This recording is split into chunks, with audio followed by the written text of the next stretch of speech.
नमस्कार, मैं नेहा। आप देख रहे हैं डेली दस्तक। सबसे पहले नजर डालते हैं खास खबरों पर। दिल्ली में बना पहला ऑटोमेटेड टावर पार्किंग। सर्द मौसम में सहारा बना दिल्ली का रैन बसेरा।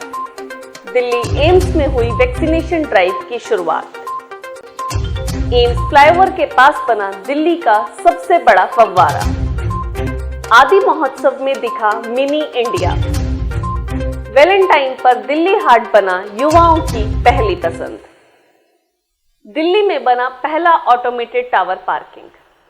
दिल्ली में बढ़ती गाड़ियों की संख्या को देख बनाया गया पहला ऑटोमेटेड टावर पार्किंग। यह tower parking municipal corporation of Delhi द्वारा बनाया गया है, जिसमें 136 गाड़ियां पार्क की जा सकती हैं। इस प्रोजेक्ट की लागत है 18.2 करोड़ रुपए। दिल्ली में बढ़ते प्रदूषण में असरदार कदम हो सकता है ये ऑटोमेटेड टावर पार्किंग। मैं मौजूद हूँ एसडीएमसी के ऑटोमेटेड टावर कार पार्किंग के सामने। जिस तरह देश की राजधानी दिल्ली में गाड़ियों की संख्या बढ़ रही है, उसी तरह पार्किंग की भी प्रॉब्लम सामने आ रही है। इन सभी चीज़ों का सॉल्यूशन ठीक मेरे पीछे आप देख सकते हैं। ये दिल्ली की पहली first automatic car parking system है। इसमें टोटल 17 फ्लोर है और इसमें टोटल 4 टावर है, जिसमें कि टोटल 136 गाड़ियाँ पार्क हो सकती है। यहाँ की इनॉग्रेशन 25 नवंबर को यूनियन मिनिस्टर आर.के. सिंह ने की थी, दिल्ली के लेफ्टिनेंट गवर्नर अनिल बैजल के साथ। यहाँ में बटन दबाते ही चंद सेकंडों में गाड़ियाँ अपनी जगह पे पार्क हो जाती है। और अगर इस प्रोजेक्ट की कॉस्ट के बारे में बात करें तो ये पूरा टावर 18 करोड़ 20 लाख रुपए में बना था। और अगर हम इसकी हाइट की बात करें तो इस टावर की हाइट टोटल है 130 फीट। ये एक न्यू एज पार्किंग टेक्निक है जो कि दिल्ली में आगे काफ़ी काम आने वाली है। दिल्ली की बढ़ती ट्रैफिक और बढ़ते पार्किंग स्पेस को लेके, प्रॉब्लम्स को लेके ये एक बहुत ही यूज़फुल चीज़ है। मेरे साथ नीरज सर है जो यहाँ के मेन ऑपरेटर है। वो हमें पार्किंग के बारे में चीज़ें बताएंगे। ये फुल ऑटोमेटेड पार्किंग है, अपने एसडीए में पड़ती है, एसडीएमसी ने बनाई है। आरआर पार्कॉन को टेंडर दिया था इस पार्किंग ने। ये बहुत सेफ पार्किंग है, इसमें 136 गाड़ी पार्क हो सकती है कम स्पेस में और फुल ऑटोमेटिक चलती है। इसमें लाइट वाइट का कोई इशू नहीं है। ऑटोमेटिक डोर है सर, एमरजेंसी डोर है, सेफ पार्किंग है। गाड़ी में कोई स्क्रैच नहीं, किसी प्रकार की कोई दिक्कत नहीं है और हर प्रकार से सेफ है। रेट भी इसके रीजनेबल है। मंथली गाड़ी भी है सर, यहाँ पे रेगुलर बेस पे भी गाड़ी लगती है, कोई इशू नहीं है इसमें। जब हमने यहाँ की एसडीएमसी ऑफिसर नीरज जी से बात करी तो उन्होंने ये बताया, ये पार्किंग ऑटोमेटेड पार्किंग है जो कि इस एरिया के लिए बहुत अच्छा प्रबंध किया एमसीडी द्वारा, एसडीएमसी के द्वारा जो प्रबंध किया गया, बहुत अच्छा प्रबंध है। अगर ये पूरी तरह ऑपरेशन हो जाए तो ये जो रोड पे जो जगह जगह गाड़ी खड़ी हैं और उनको जो रोड पे रोड ब्लॉक हो रहा है या रोड कवर हो रहा है, उस समस्या से निजात होगी। बाकी आप देख रहे हैं अभी मेरे ख्याल से पूरे लोग आने नहीं शुरू हुए। अगर ये पूरी भर जाएगी तो आधा रोड खाली हो जाएगा। सर्द मौसम में सहारा बना दिल्ली का रैन बसेरा। सर्दियों की कपकपाती ठंड में देश की राजधानी में स्थित एम्स के मरीजों के लिए बना रैन बसेरा सहारा, जहां कोरोना के चलते लॉकडाउन में इलाज करवाने आए मरीज अपने घर वापस नहीं जा पाए, वहीं आश्रय गृह में मिली लोगों को छत। विभिन्न संस्थाओं ने भी मदद में हाथ बढ़ाया। राजधानी दिल्ली में कड़कड़ाती ठंड का कहर जारी है। ऐसे में एम्स में इलाज कराने आए लोगों को काफ़ी परेशानियों का सामना करना पड़ रहा था। प्रशासन की तरफ से ज़रूरतमंद लोगों के लिए नया रैन बसेरा बनाया गया है, जिससे दूर दराज से यहां इलाज कराने आए लोगों को काफ़ी सहूलियत मिल रही है। आइए जानते हैं रैन बसेरा में ठहरे लोगों की राय। मैं इस वक्त मौजूद हूँ दिल्ली एम्स के बाहर रैन बसेरे पर। आप देख सकते हैं मैं यहाँ पे रैन बसेरे पर मौजूद हूँ। आइए चलते हैं, लोगों से पूछते हैं कि यहाँ पे सुविधा उनको कैसे मिल रही है और वो यहाँ पे कब से रह रहे हैं और वो किस टाइम से यहाँ पे रह रहे हैं, उनको किस किस सुविधा उपलब्ध की जा रही है। हाँ जी, हमारा नाम राम प्रसाद गुप्ता है। हम बिहार का रहने वाला हूँ, ज़िला मधेपुरा का। हम 2015 से यहाँ एम्स में भर्ती हूँ। पहले यहाँ रेन बसेरा था, वो रेन बसेरा टूट गई है और हम लोग यहाँ आए हैं तो हम लोग का रेन बसेरा देखे टूटे हुए, तो यहाँ देखें ये लगा हुआ, जनवरी से ये टेंट लगी हुई है और अगले महीने ये टेंट टूट जाएगी तो हम लोग कहाँ जाएंगे। इसलिए अगर ये टेंट इसी जगह रहे जब तक पक्की टेंट ना बने रहने के लिए, तो हम लोग इसी में जब तक के लिए व्यवस्था हमारी होनी चाहिए। हाँ जी। आइए, हमने सुना कि बिहार से ये अंकल आए हुए हैं और इनका यहाँ पे काफ़ी महीनों से इलाज चल रहा है। ऐसे यहाँ पर एक माता जी हैं, इनसे भी पूछते हैं इनको क्या क्या सुविधा उपलब्ध की जा रही है और ये यहाँ पे कब से हैं। जी माता जी, अपने हम लोग, मेरा मंजू नाम है, हम लोग बिहार से हैं, बेगूसराय ज़िला से। हम लोग का 17 से यहाँ हम आ रहे हैं, इलाज चल रहा है। हम लोग कैंसर पेशेंट है, कोई देखने वाला हम लोग को नहीं है, बूढ़ा आदमी हम लोग बूढ़ा है। हम लोग रेन बसेरा में रहते थे, रेन बसेरा टूट गने से हम लोग को बहुत दिक्कत हो रहा है। जनवरी से ही टेंट लगा है तो इसमें हम लोग रह रहे हैं, लेकिन फिर टूट जाने पर हम लोग कहाँ जाएंगे। रेन बसेरा होना चाहिए पक्की, जैसे था वैसे होना चाहिए हम लोग का। राजधानी दिल्ली स्थित देश के सबसे बड़े अस्पताल एम्स के बाहर हम मौजूद हैं। देश के कोने कोने से इलाज कराने के लिए दिल्ली एम्स आते हैं, लेकिन सबसे बड़ी जो समस्या होती है यहाँ के रहने की समस्या, क्योंकि दिल्ली में जो इलाज करने के लिए जो मरीज आते हैं वहाँ सबसे बड़ी समस्या रहने के लिए, क्योंकि महीनों यहाँ इलाज चलता है, इसके बड़ी समस्या ये था। आज हम आपको दिल्ली सरकार द्वारा जो चलाया जा रही है कि कह सकते हैं कि रेन बसेरा, जो मेरे आप सब पीछे एकदम सामने देख रहे हैं कि दिल्ली सरकार के आश्रय सुधार बोर्ड द्वारा जो ये चलाया जा रहा है, इसमें उन सारी सुविधा दी जाती है रहने के लिए, खाने के लिए और उन चीज़ों को लिए कि जो यहाँ के जो महीनों इलाज चल रहे हैं उसके लिए एक बेहतर विकल्प के तौर पे दिल्ली सरकार मुहैया कराती है। इसमें सबसे बड़ी जो बात जो यहाँ कही गई कि जिनसे हम लोगों से बात की तो उसमें ये कही गई कि हमें यहाँ खाने की 2 टाइम खाने की व्यवस्था दी जाती है, ठंड से बचने के लिए कंबल आदि की सुविधा की जा रही है, तमाम ऐसी सुविधा के लिए दी जाती है और लोगों में इसके लिए काफ़ी उत्सुकता भी देखा जा रहा है कि दिल्ली सरकार हमारे लिए इस तरह की व्यवस्था की जा रही है। और सबसे बड़ी बात है कि इस एम्स में जो है कि उन लोगों को अस्थायी सुविधा के तौर पे मिल रहा है जो ओपीडी में सबसे ज़्यादा जो मरीज कह सकते हैं कि ज़्यादा दिन अगर उसको रहना पड़े, 1 महीने से ज़्यादा दिन रह सकते हैं, तो आप इस अस्थायी आश्रय में आप आसन ले सकते हैं। ये सबसे बड़ी व्यवस्था है। कैमरामैन अभिषेक के साथ मैं अमरजीत, डेली दस्तक। दिल्ली एम्स में हुई वैक्सीनेशन ड्राइव की शुरुआत। 16 जनवरी से 3000 से ज्यादा सेंटर्स में हुई वैक्सीनेशन ड्राइव की शुरुआत। फर्स्ट फेज में हेल्थ और फ्रंटलाइन वर्कर्स को लगाई जा रही है वैक्सीन की फर्स्ट डोज। 1 मार्च से 60 वर्ष से ज्यादा उम्र के लोगों को वैक्सीन लगाई जाएगी और 1 अप्रैल से 45 वर्ष से ज्यादा उम्र के लोग वैक्सीन लगवा सकते हैं।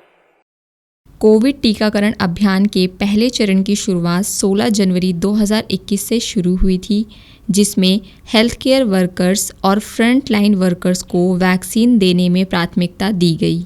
दूसरा चरण 1 मार्च 2020 से शुरू हुआ, जब 45 साल से अधिक उम्र के लोगों को इसमें शामिल किया गया। भारतीय drugs controller general of India की अनुमति के बाद कोवैक्सीन का दूसरा और तीसरा ट्रायल 2 से 18 साल के बच्चों पर किया जा रहा है। इसके नतीजे के बाद 18 साल से कम उम्र के लोगों के वैक्सीनेशन पर कोई फैसला संभव होगा। भारत में कोविड-19 का टीका लगवाने के लिए भारत सरकार की ओर से चलाई जा रही सुविधा कोविन प्लेटफॉर्म पर जाकर रजिस्टर करना होगा। आप आरोग्य सेतु ऐप पर भी वैक्सीन के लिए पंजीकरण करा सकते हैं। अगर आपको ऑनलाइन रजिस्ट्रेशन में कोई दिक्कत आए तो आप राष्ट्रीय हेल्पलाइन 1075 पर फ़ोन करके कोविड-19 टीकाकरण और कोविन सॉफ्टवेयर से जुड़ी कोई भी बात पूछ सकते हैं। मैं अभी कोविड टीकाकरण केंद्र के पास अवस्थित हूँ। साथ आप देख रहे हैं कि सफदरजंग अस्पताल नई दिल्ली के बाहर स्थित है, जो 16/1/2021 को दुनिया का सबसे बड़ा वैक्सीनेशन की शुरुआत की गई। दुनिया की सबसे बड़ा वैक्सीनेशन की शुरुआत जो शुरुआती दौर में डॉक्टर हर्षवर्धन जो केंद्रीय स्वास्थ्य मंत्री की ओर से जो जानकारी दी गई, उसमें कहा गया है कि 3 करोड़ लोगों को वैक्सीनेशन दिया जाएगा। जो अभी तक के डॉक्टरों के सूत्रों के हवाले से मिली जानकारी, करीब 46 लाख से ज़्यादा वैक्सीनेशन की डोज दे चुका है। साथ ही भारत जैसे देशों में डॉक्टर के द्वारा जो जानकारी सूत्रों के हवाले से मिली जानकारी में कहीं ना कहीं बढ़ चढ़कर हिस्सा लेने की एक बड़ी उपलब्धि के तौर पे देखी जा सकती है। इसके बाद ही इसकी तादाद में कहीं ना कहीं एक नई जानकारी भी मिल के सामने आ रहे हैं। वैक्सीनेशन की शुरुआत के साथ ही लोगों में जो आशंका जो वैक्सीन को लेकर थी वो अब कहीं ना कहीं दूर होती नज़र आ रही है। और डॉक्टर की ओर से जो मिली जानकारी के अनुसार अगली बार जो दूसरे ट्रायल के साथ दूसरे डोज के साथ इस बार जो दिया जाएगा वैक्सीनेशन, उसमें 50 साल के ज़्यादा उम्र के लोगों को दिया जाएगा। साथ ही अगर 50 साल के कम उम्र भी उन लोग को भी वैक्सीनेशन किया जाएगा जो शायद बीमार है। भारत में ये सबसे बड़ी चीज़ के तौर पे मानी जा सकती है। कैमरामैन अभिषेक के साथ मैं अमरजीत, दिल्ली दस्तक। ये आप देख रहे थे वैक्सीनेशन तैयारी को लेकर रिपोर्ट, लेकिन लोगों में वैक्सीन को लेकर अलग अलग धारणाएं हैं, कई भ्रांतियां भी सामने आ रहे हैं। इसका जायजा लेने के लिए हमारे संवाददाता सना की ये रिपोर्ट देखिए। मैं इस वक्त मौजूद हूँ सफदरजंग हॉस्पिटल के सामने। हमारे साथ जुड़े हैं भारत, ये एम्स में एक ऑफिसर हैं, फायर ऑफिसर। ये बताएंगे कि वैक्सीनेशन को लेके इंसान आम जनता के अंदर क्या विचार है। वैक्सीनेशन बहुत ही सुरक्षित है। इस महामारी से लड़ने के लिए हमें वैक्सीन लगवानी चाहिए। मैंने भी लगवाई है, मेरे कलीग्स ने भी लगवाई है। ये बिल्कुल सेफ़ है, इसका कोई साइड इफ़ेक्ट नहीं है। आप बिल्कुल ना घबराएं, वैक्सीनेशन करवाएं, इस महामारी को मिटाने में सहयोग करें। धन्यवाद। जैसे आपने सुना कि वैक्सीनेशन लगवाना चाहिए, इन्होंने भी वैक्सीनेशन लगवाया। वैक्सीनेशन को लेके जो अफवाहें हैं उनको आप गौर न करें, उनको ध्यान में न लें और वैक्सीनेशन ज़रूर लगवाएं। मैं सना, कैमरामैन अभिषेक के साथ, दिल्ली दस्तक। एम्स फ्लाईओवर के पास बना दिल्ली का सबसे बड़ा फव्वारा। एनसीआर का सबसे बड़ा फव्वारा स्प्राउट्स फाउंटेन की मई में शुरुआत होने की संभावना है। यह फाउंटेन एनडीएमसी द्वारा बनाया गया है। यह फव्वारा स्टील स्प्राउट्स पर स्थित होगा, जिसकी चौड़ाई लगभग 90 मीटर होगी। आज हम मौजूद हैं दिल्ली एम्स के बाहर। दिल्ली एम्स देश के कुछ बड़े अस्पतालों में शुमार। दिल्ली एम्स को कौन नहीं जानता, लेकिन आज दिल्ली दस्तक आपको ये अस्पताल दिखाने बिल्कुल नहीं आया है, बल्कि अस्पताल से चंद कदमों की दूरी पर मौजूद इस पार्क को दिखाने के लिए लेके आया है। ये पार्क जो एकदम ख़ास है और एकदम अनोखा है। सन 2008 में इस पार्क को बनवाया गया था, लेकिन लोगों के बीच इस पार्क को लेकर हमेशा एक भ्रम बना रहा। भ्रम का एक सबसे बड़ा कारण रहा यहाँ पर मौजूद, देखिए ये स्प्राउट्स, ये स्टील के स्प्राउट्स। कोई इन्हें ग्लोब कहता है, कोई इन्हें स्प्राउट्स कहता है, तो कोई इन्हें बैलून तक कह देता है। लोगों के बीच अब इसकी खूबसूरती को लेकर उनकी राय अब दो भागों में बंट चुकी है, जिसके चलते 2018 में एनडीएमसी ने इस पार्क को और खूबसूरत बनाने के लिए यहाँ पर फव्वारा लगवाना चाहा। 2 सालों से आ रही बहुत बाधाओं के चलते अभी तक ये फव्वारा बनकर तैयार नहीं हुआ है। इसी के साथ साथ लॉकडाउन भी एक कारण रहा, जिसके चलते ये फव्वारा अभी तक बनकर तैयार नहीं हुआ। लेकिन उसके बाद भी अधिकारियों का कहना था कि 26 जनवरी 2021 तक ये फव्वारा बनकर तैयार हो जाएगा, लेकिन अभी भी ये फव्वारा बनकर तैयार नहीं हुआ है। खैर, बात कुछ भी हो, फव्वारा जब भी बनकर तैयार होगा, दिल्ली वासियों के लिए ये किसी तोहफे से कम नहीं होने वाला। कैमरामैन दीपाशु के साथ मैं अभिषेक, दिल्ली दस्तक। किदवाई नगर में बना सबसे बड़ा रीडेवलपमेंट प्रोजेक्ट। दिल्ली के किदवाई नगर में नेशनल बिल्डिंग कंस्ट्रक्शन कॉरपोरेशन ने बनाई स्मार्ट सिटी, जिसमें कि कुल 4700 अपार्टमेंट और ऑफिस की जगह है। इस जगह पे पहले 1 से 2 मंजिला फ्लैट्स हुआ करते थे, जिनको डीमोलिश करके यह प्रोजेक्ट बनाया गया है। गवर्नमेंट एम्प्लॉयज़ के लिए बना ये रीडेवलपमेंट प्रोजेक्ट दिल्ली का सबसे बड़ा रीडेवलपमेंट प्रोजेक्ट है, जिसमें park, banquet hall, school, shopping centre जैसी सुविधाएं मौजूद हैं। दिल्ली का सबसे बड़ा रीडेवलपमेंट प्रोजेक्ट, जिसमें कि 4700 अपार्टमेंट्स हैं। यहाँ पर रेजिडेंशियल और ऑफिस की सुविधा है। आपने वर्क फ्रॉम होम के बारे में तो बहुत सुना होगा, लेकिन वर्क नियर होम का जीता जाता एग्जाम्पल है यह रीडेवलपमेंट प्रोजेक्ट। यह smart city national building construction corporation द्वारा बनाई गई है। इसमें शॉपिंग सेंटर्स, स्कूल्स और बैंकेट हॉल्स जैसी बहुत सारी फैसिलिटीज़ लोगों को मुहैया कराई जाती है। आदि महोत्सव में दिखा मिनी इंडिया। दिल्ली हाट में मनाया जा रहा है आदि महोत्सव। इस महोत्सव का विषय जनजातीय शिल्प, संस्कृति और वाणिज्य की भावना एक उत्सव है। कोविड-19 के कारण नवंबर के स्थान पर फरवरी में आयोजित किया गया ट्राइबल इंडिया आदि महोत्सव। आदि महोत्सव पर ट्राइफंड के मैनेजिंग डायरेक्टर प्रवीण कुमार ने कहा है कि यह फरवरी से अभी तक 2.2 करोड़ की बिक्री कर चुका है। मैं इस वक्त मौजूद हूँ दिल्ली हाट में। यहाँ पर आदि महोत्सव काफ़ी ज़ोरों शोरों से चल रहा है। आदि महोत्सव 1 फरवरी से लेके 15 फरवरी तक रहता है, जो कि 15 दिन लगातार रहता है। आदि महोत्सव का आज आखिरी दिन है, तो आज आपको देखने को मिलेगी कितनी भीड़ है यहाँ पर आदि महोत्सव के उस पर। और आदि महोत्सव का मेन उद्देश्य यही है, आदिवासियों की संस्कृति, कला और उनके समुदाय को आगे बढ़ावा देना है। आप इस आदि महोत्सव के फेस्टिवल में देख सकते हैं हर राज्य का यहाँ पे आपको फूड, हर राज्य का ट्रेडिशनल सूट, हर राज्य के आपको शॉपिंग की यहाँ पे पूरी व्यवस्था होती है। यहाँ पे आप शॉपिंग कर सकते हैं। और यहाँ पे आप देख सकते हैं मेरे पीछे ही मधुबन पेंटिंग है, पश्मीना शॉल है जो कश्मीर की और आपको दिखाएगा, और क्या लिट्टी चोखा बिहार का दिखाएगा। इस तरीके से यहाँ पे आदि महोत्सव में आपको ये सब चीज़ें देखने को मिलेंगी और ये काफ़ी अच्छा होता है, क्योंकि आदि दिल्ली हाट में आप भारत की पूरी सैर कर सकते हैं कुछ ही घंटों में।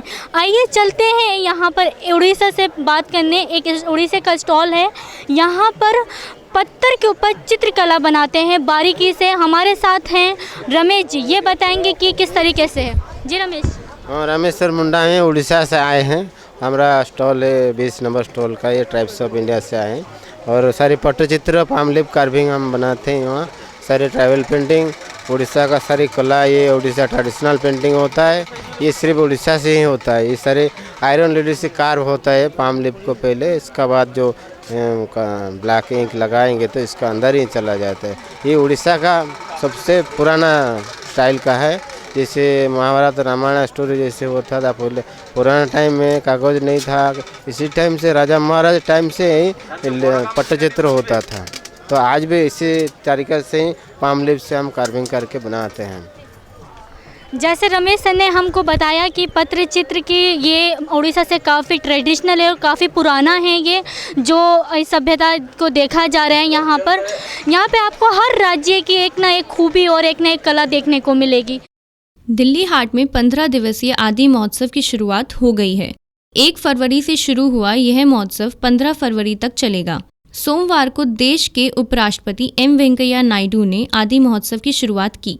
यह महोत्सव आदिवासियों की समृद्ध और विविध शिल्प और संस्कृति को एक स्थान पर लाकर लोगों को उससे परिचित करवाने के उद्देश्य से वर्ष 2017 में शुरू किया गया था। यह आमतौर पर जनजातीय संस्कृति, भोजन और वाणिज्य की भावना का समारोह मनाने और संजोने के लिए ट्राइफेड द्वारा आयोजित किया जा रहा है। इस महोत्सव को जनजातियों द्वारा निर्मित कला, दवाइयों, भोजन, लोक कलाओं का प्रदर्शन और हस्तशिल्प वस्तुओं की बिक्री के लिए आयोजित किया जाता है। इस महोत्सव में देश के 24 राज्यों के लगभग 1000 आदिवासी कारीगर, रसोइये, लोक नर्तक, संगीतकार भाग ले रहे हैं और समृद्ध पारंपरिक संस्कृति की झलक उपलब्ध करा रहे हैं। इस महोत्सव का विषय है आदिवासी संस्कृति, शिल्प, भोजन और वाणिज्य की भावना का उत्सव। इस महोत्सव में 220 से भी अधिक स्टॉलों के माध्यम से जनजातीय हस्तशिल्प, कला, चित्रकारी, कपड़े, आभूषणों की बिक्री की जाती है। इस महोत्सव में विभिन्न राज्यों के जनजातीय रसोइयों द्वारा विशेष जनजातीय व्यंजन प्रस्तुत किया जाता है। मैं मौजूद हूँ दिल्ली हाट में। आइए जानते हैं कुछ सैलानियाँ जो यहाँ दिल्ली हाट की सैर करने आए, उनसे जानेंगे कि दिल्ली हाट में उसको क्या कुछ खास देखने को मिला। सर नमस्कार, मैं हूँ अजय गोयल। आपका स्वागत है आदि महोत्सव में, जो 1 से 15 तक चला। आज आखिरी दिन है। ये बहुत अच्छा महोत्सव है। इसमें जितनी भी मतलब की संस्कृतियाँ हैं हमारे अलग अलग देश की, कश्मीर से कन्याकुमारी तक और गुजरात से राजस्थान के, सब तरह के परिधान मौजूद हैं, व्यंजन मौजूद हैं, वहाँ की कलाकृतियाँ मौजूद हैं, जो कि हम खुद वहाँ नहीं जाके दे सकते, यहाँ के देख सकते हैं, उनसे साक्षात्कार कर सकते हैं। जो हमारा एक टैलेंट छुपा हुआ है अलग अलग एरियाज़ में, जो लोग वो इतना मेहनत कर रहे हैं अपने एरियाज़ में, ट्रैवल एरियाज में, उनको बनाने में, सब कुछ खाद्य पदार्थ को बनाने में, वो यहाँ हम एक साथ सब कुछ दे सकते हैं, उनका मज़ा ले सकते हैं। हम अपनी फैमिली के साथ आके इस उनके हुनर को ज़रूर देखना चाहेंगे। और मतलब कि मैं आशा करता हूँ वहाँ के ट्रैवल्स, जो हमारी संस्कृति इतनी विविधता है हमारे देश की संस्कृति में, वो यहाँ के समय देखेंगे, आप उसको लगेगा आपकी यहाँ बार बार आएँ। मतलब कि ये लगाइए हमारा जो टैलेंट है वो इतना अच्छा टैलेंट है हमारे ट्रैवल्स के अंदर, जो कि मैं शब्दों में नहीं बयान कर सकता। वो यहाँ की खूबसूरती देखने के बाद ही मालूम पड़ेगी। ओके, आप देख रहे हैं कि सैलानियाँ साफ तौर पे कह सकते हैं, अगर आप देश के अलग अलग हिस्सों में नहीं भी घूम पाते हैं तो दिल्ली महोत्सव द्वारा जो चालू की गई है वह आके आप इन सारी चीज़ों को एक साथ कवर कर सकते हैं। कैमरामैन अभिषेक के साथ मैं अमरजीत।